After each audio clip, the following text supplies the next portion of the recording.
Au nom du Père et du Fils et du Saint-Esprit. Amen. Viens, Esprit Saint, en nos cœurs, et envoie du haut du ciel un rayon de ta lumière. Viens en nous, Père des pauvres. Viens, dispensateur des dons.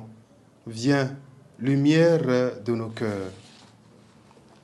Évangile de Jésus-Christ selon saint Marc, chapitre 9, versets 2 à 10.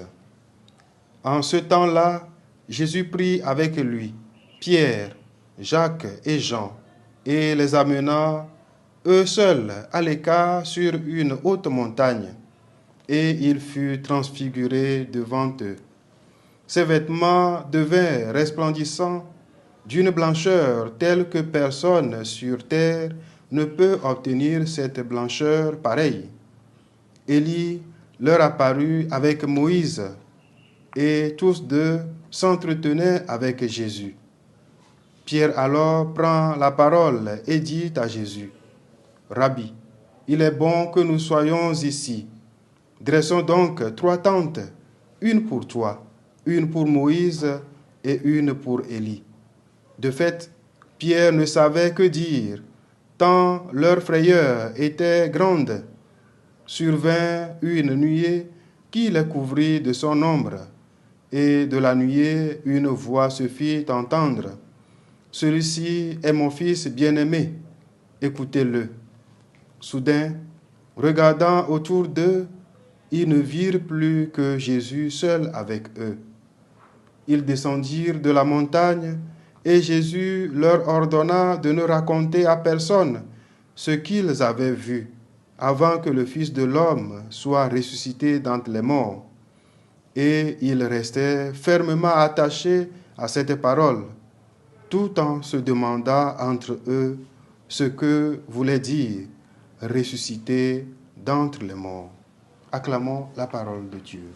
Bien-aimés du Seigneur, loué soit Jésus-Christ. En ce deuxième dimanche de Carême, l'Évangile relate un événement significatif dans la vie de Jésus et de ses disciples que nous sommes, le mystère de la transfiguration. Jésus amène Pierre, Jacques et Jean sur une haute montagne. Là, il est transfiguré devant eux, ses vêtements devenant d'une blancheur éclatante. La présence d'Élie et de Moïse symbolise, chers frères et sœurs, la continuité entre l'Ancien Testament et le Nouveau Testament. Cette expérience mystique révèle la divinité de Jésus et préfigure sa résurrection.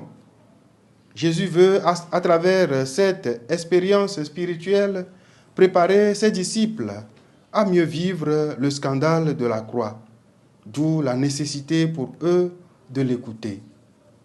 Une voix venant de la nuée proclame « Celui-ci est mon Fils bien-aimé, écoutez-le ».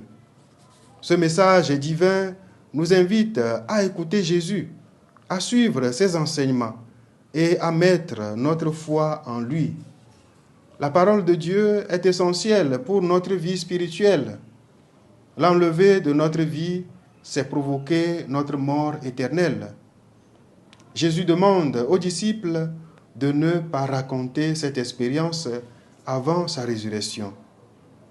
Et les disciples resteront attachés à cette parole, même s'ils ne comprennent pas encore pleinement ce que signifie ressusciter d'entre les morts. Nous aussi, parfois, chers frères et sœurs, devons patienter et faire confiance, même lorsque nous ne comprenons pas tout dans notre vie de foi. Frères et sœurs, nous devons contempler le mystère de la transfiguration comme une manifestation de l'amour de Dieu pour nous.